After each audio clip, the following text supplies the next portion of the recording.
राष्ट्रीय डिजिटल विश्वविद्यालय की स्थापना से देश के शिक्षा संस्थानों में सीटों की कमी की समस्या होगी दूर।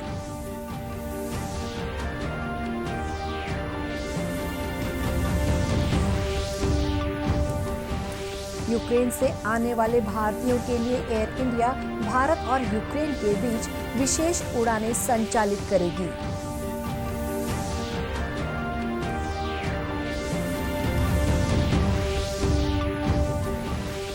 देश में राष्ट्रीय टीकाकरण अभियान के तहत 175 करोड़ से अधिक कोविड रोधी टीके लगाए जा चुके हैं।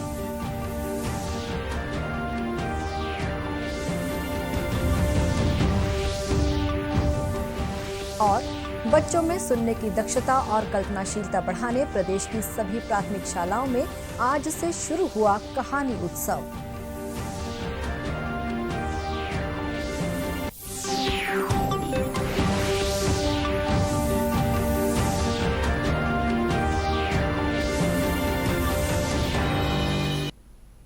नमस्कार, आप देख रहे हैं दूरदर्शन समाचार। मैं हूं शुभ्रा भट्टाचार्य। अब समाचार विस्तार से।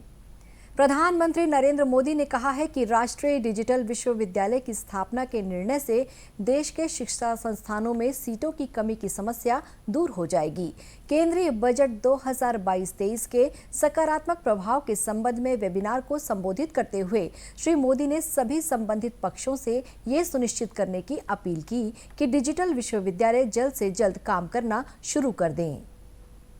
डिजिटल यूनिवर्सिटी भारत की शिक्षा व्यवस्था में अपनी तरह का अनोखा और अभूतपूर्व कदम है।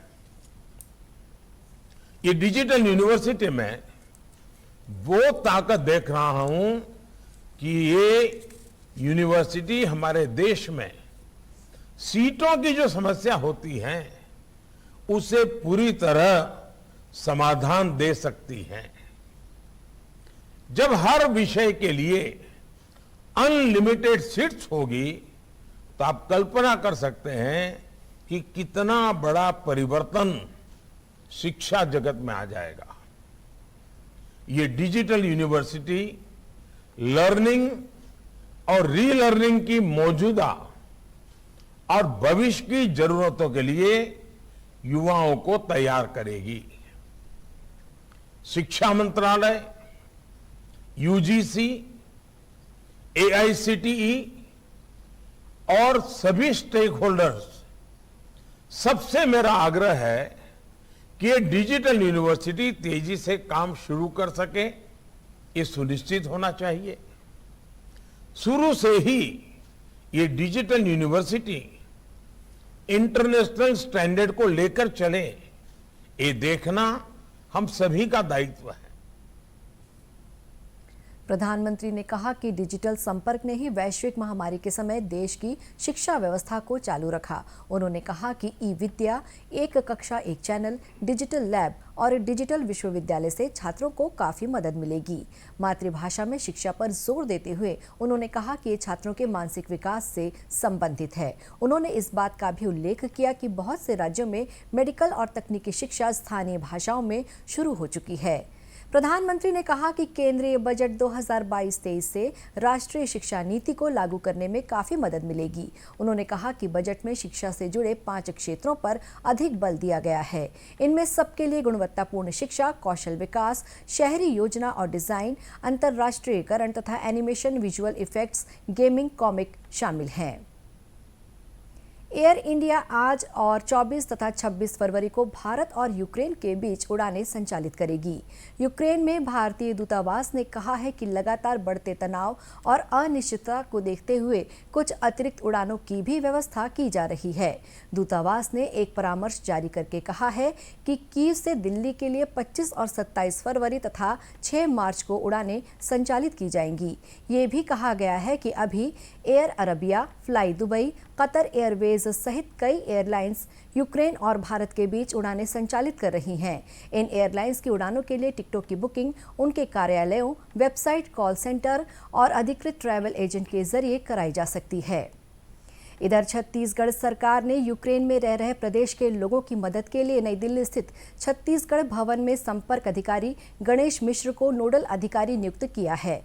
श्री मिश्र से दूरभाष नंबर 01146156000, मोबाइल नंबर 9997060999 और फैक्स क्रमांक 01146156030 पर संपर्क किया जा सकता है। देश में राष्ट्रीय टीकाकरण अभियान के तहत 175 करोड़ 83 लाख से अधिक कोविड रोधी टीके लगाए जा चुके हैं। स्वास्थ्य मंत्रालय ने कहा है कि कल 35,50,000 से अधिक टीके लगाए गए।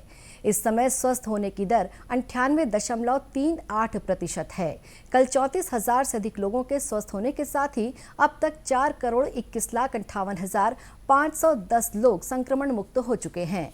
इस समय 1,81,075 लोगों का उपचार चल रहा है। दैनिक संक्रमण दर 1.24% और साप्ताहिक संक्रमण दर 1.98% है। कल कोविड से 235 लोगों की मृत्यु हुई। अब तक 76 करोड़ 12 लाख से अधिक जांच हो चुकी है। इधर छत्तीसगढ़ में कल कोरोना के 264 मरीजों की पहचान हुई। वर्तमान में 2,887 मरीज विभिन्न अस्पतालों और होम आइसोलेशन में अपना उपचार करा रहे हैं। प्रदेश में औसत पॉजिटिविटी दर 0.91% है। प्रदेश में कोरोना संक्रमण से मृत व्यक्तियों के परिजन 19,296 प्रकरणों पर 96 करोड़ 48 लाख रुपए की राशि प्रदान की जा चुकी है। कोविड से हुई मृत्यु के लिए रायपुर जिले में सर्वाधिक 14 करोड़ 72 लाख रुपए की राशि भुगतान की गई है। वहीं राष्ट्रीय कोविड रोधी टीकाकरण अभियान के तहत प्रदेश में अब तक 3,75,41,637 लोगों ने टीके लगवा लिए हैं। इसी कड़ी में महासमुंद जिले में 100% लोगों को कोविड टीका लगाने के उद्देश्य से 5 दिवसीय टीका महाअभियान चलाया जा रहा है। इसके तहत स्कूल के बच्चों को प्रथम और द्वितीय डोज लगाया गया। आंगनबाड़ी कार्यकर्ताओं और सहायिकाओं को भी बूस्टर डोज का टीका लगाया जाएगा। टीका महाअभियान के बारे में मुख्य चिकित्सा और स्वास्थ्य अधिकारी डॉक्टर N.K. मंडपे का कहना है कि बच्चों और फ्रंटलाइन कार्यकर्ताओं को बूस्टर डोज का 100% लक्ष्य पूरा करने के उद्देश्य से टीका महाअभियान चलाया जा रहा है। प्रदेश की शैक्षणिक संस्थाओं में अब ग्रीष्मकालीन अवकाश 15 मई से 15 जून तक रहेगा।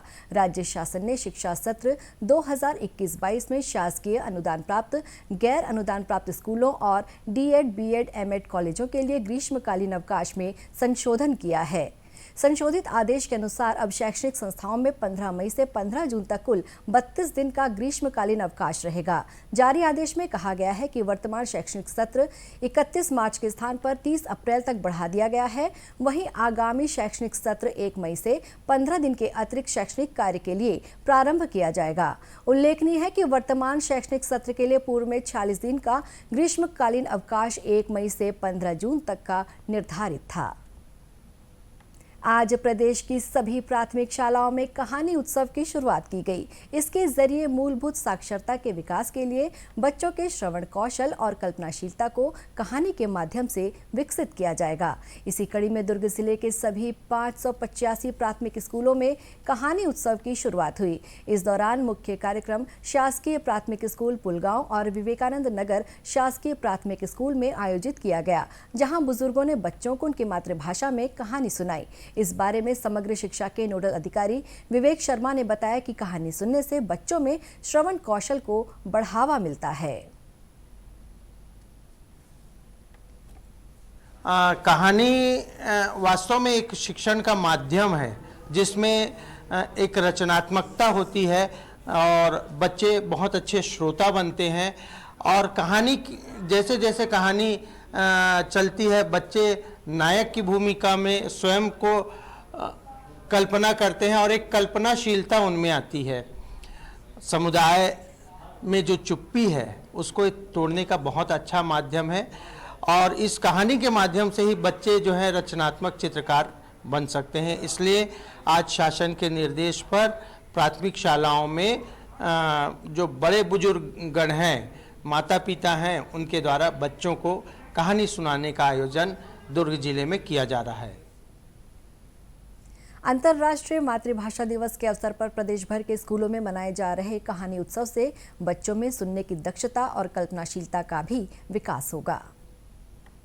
शासकीय TCLPG कॉलेज जांजगीर विधि विभाग के 5वें सेमेस्टर के छात्र छात्राओं के लिए म्यूट कोर्ट का आयोजन किया गया। इसमें छात्रों ने क्रिमिनल केस के तहत मुस्लिम विवाह संरक्षण अधिनियम 2019 की धारा 4 के तहत 3 तलाक संबंधी वाद पर से म्यूट कोर्ट का मंचन किया। इस बारे में महाविद्यालय के विधि विभाग की विभाग अध्यक्ष डॉक्टर आभा सिन्हा ने बताया कि कानून की पढ़ाई के दौरान छात्रों को किताबी ज्ञान के साथ साथ प्रायोगिक ज्ञान की जरूरत होती है। ऐसे में न्यायालय की प्राथमिक कार्यवाही को जानने और समझने के लिए म्यूट कोर्ट एक सशक्त माध्यम है।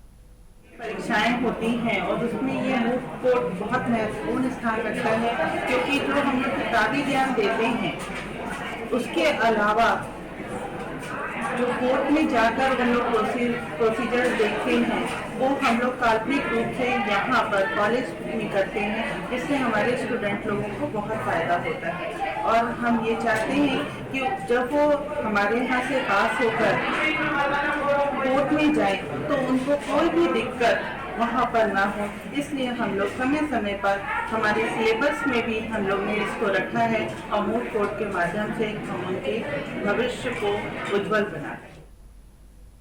डॉक्टर सिन्हा ने म्यूट कोर्ट में सर्वश्रेष्ठ प्रदर्शन करने वाले छात्र छात्राओं को सम्मानित करने की भी घोषणा की। कार्यक्रम में विधि विभाग की विभाग अध्यक्ष डॉक्टर आभा सिन्हा के साथ ही प्रोफेसर डॉक्टर अभय सिन्हा, असिस्टेंट प्रोफेसर नरेश आजाद और विधि के विद्यार्थी उपस्थित थे। आज़ादी के लिए भारत का शानदार संघर्ष आधुनिक विश्व के महानतम संघर्षों में से एक है। दूरदर्शन समाचार इतिहास की धारा बदलने वालों की झलक रोजाना आपके लिए लेकर आ रहा है। आज की इस कड़ी में हम बात करेंगे स्वतंत्रता आंदोलन में महत्वपूर्ण योगदान देने वाली कस्तूरबा गांधी के बारे में।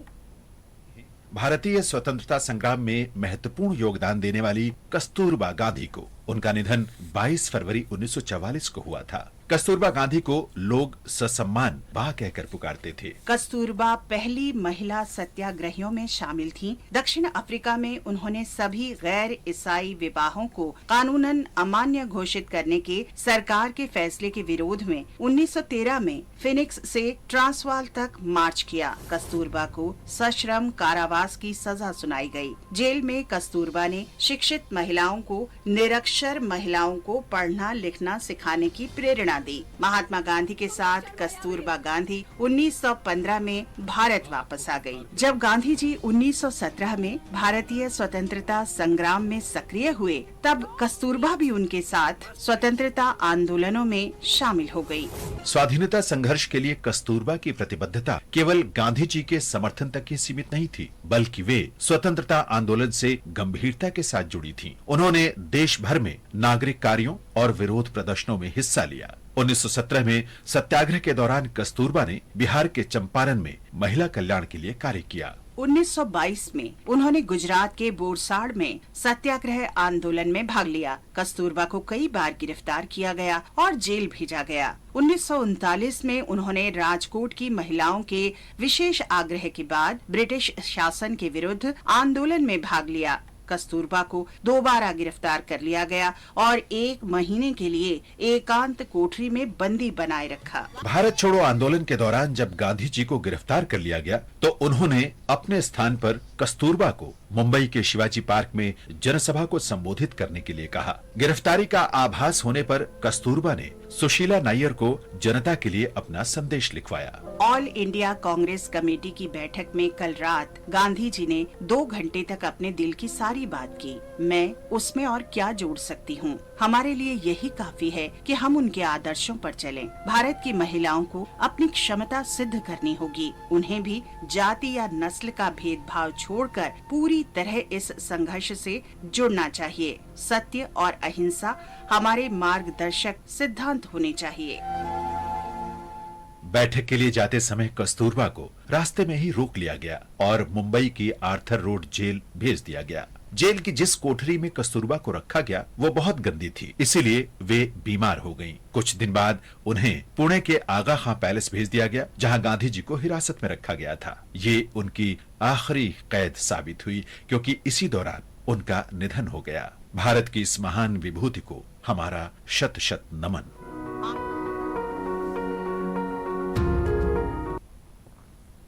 इसी के साथ ये समाचार बुलेटिन समाप्त हुआ। नमस्कार।